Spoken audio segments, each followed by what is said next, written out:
দেশ ও প্রবাসে যে যেখান থেকে আমার ভিডিওটা দেখছেন সবাইকে শুভেচ্ছা ও অভিনন্দন। আপা আসসালামু আলাইকুম। ওয়ালাইকুম আসসালাম। আপনার নাম কি? আমার নাম জান্নাতি। আপনি কি জন্য ইউটিউবের সামনে আসলেন? কি জন্য ইউটিউবের সামনে আসছি যে হচ্ছে বাবা আছে, আমার আম্মু নাই, আম্মু মারা গেছে, আমরা দুইটা বোন, আমার ছোট একটা বোন আছে, আমার বিয়ে হয়েছিল, বিয়ে হওয়ার পরে বাচ্চা আছে একটা, বাচ্চা আছে তো বাচ্চার বাবা ফালাই থুই চলে গেছে, ফ্যামিলি থেকে বিয়েটা দিছিল, বাচ্চার বাবা ফালাই থুই চলে গেছে। এখন বাবা আগে রিক্সা চালাই আমাদের খাওয়াইতো, দুইটা বোনরে, ছোট বোনটারে লেখাপড়া করাইতো, রিক্সা চালাই খাওয়াইতো। এখন তো উনি বুড়া মানুষ, এখন রিক্সা মিক্সা চালাইতে পারে না ভাই।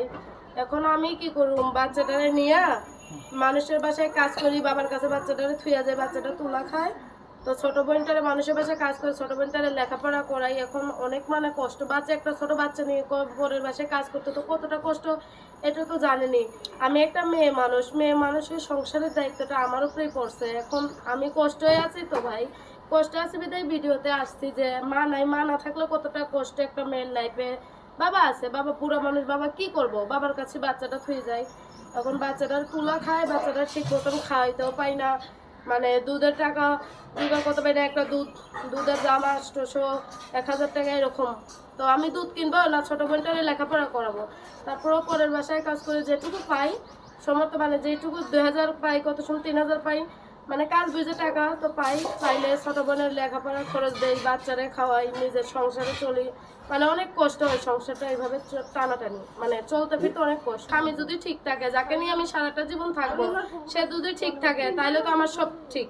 সেই যদি ঠিক না থাকে তাহলে কিভাবে করে তাকে ঠিক বানাবো ভাই? একটা মানুষে একবার বুঝান যায়, বারবার না, সুযোগ দেওয়া যায়, দিছেও মেলা দিন বারের সুযোগ দিছে। এখন কি আপনার মেয়ের কি খবর নেয় না উনি? না, মেয়ের খবর নেয় না, মেয়ে না তো ভাই, ছেলে বাবু। ছেলে কি খোঁজ খবর নেয় না উনি? না, ছেলে বাবুর খোঁজ খবর নেয় না। তার দাদিরা আসতো, এসে কথাবার্তা বলতো, এখন মানে কিছুই করে না, মানে এখন আসেও না, কথাবার্তা বলো না, খোঁজ নেয় না।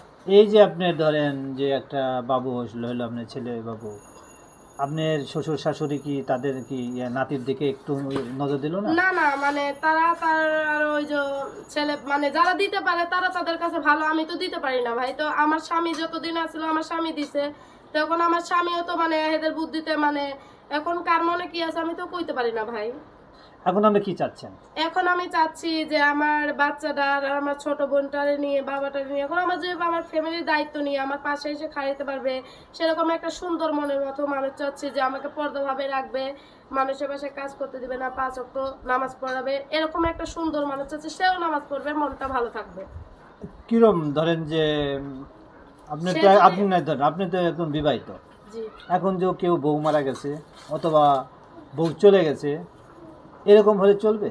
হ্যাঁ, এরকম হলেও চলবে। বউ চলে গেছে, বউ মারা গেছে, বয়স্ক হোক, তাতে আমার কোনো সমস্যা নেই।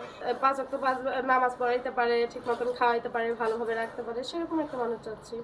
নতুন করে আপনি সংসার করতে চাচ্ছেন? জি, এখন নতুন করে একটা সংসার করতে চাচ্ছি, সেরকম একটা সংসার করারই একটা মানুষ চাচ্ছি যে আমার পাশে খারাপে, সে যেই জায়গায় হোক, মানে সে বয়স্ক হোক, বিবাহিত হোক, তাতেও আমার কোনো আপত্তি নাই।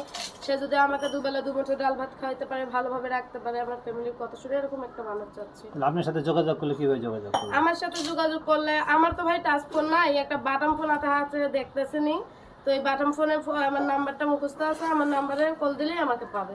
আপনার নামটা বলে নাম্বারটা বলেন। আমার নামটা হচ্ছে জান্নাতি, আমার ঠিকানাটা হচ্ছে সিলেট সুনামগঞ্জ মাটির টেক। তো আমার নাম্বারটা বলতেছি 018074263 আবার বলেন নাম্বারটা বলেন। 018742633 কারণ ওনার জন্য সবাই দোয়া করবেন। ওনার জীবনটা যে ছোট্ট একটা মানুষ, বয়সও কম, তার জীবনটা যে ফুলের মতো জীবনটা ঝরে গেল, কিন্তু উনি চাচ্ছে যে বাবুটা আর ফলাতে পারল না। বাপে পারে, মা কোনোদিন পারে না যে একটা ছেলে হোক আর মেয়ে হোক সন্তানদের ফেলে যেতে। তাই সবার কাছে আমার দোয়া, আমি আকুল আবেদন করে বলছি, তার জন্য দোয়া করবেন, তার যে আবার তাই যে ভালো থাকতে পারে, তার শরীর আছে সুস্থ থাকতে পারে, এবং তার জন্য একটি সুন্দর মনের মানুষ হবে। আবার ভালো থাকেন। ওয়ালাইকুম আসসালাম। দর্শক ভাইরা, আপনারাও ভালো থাকেন।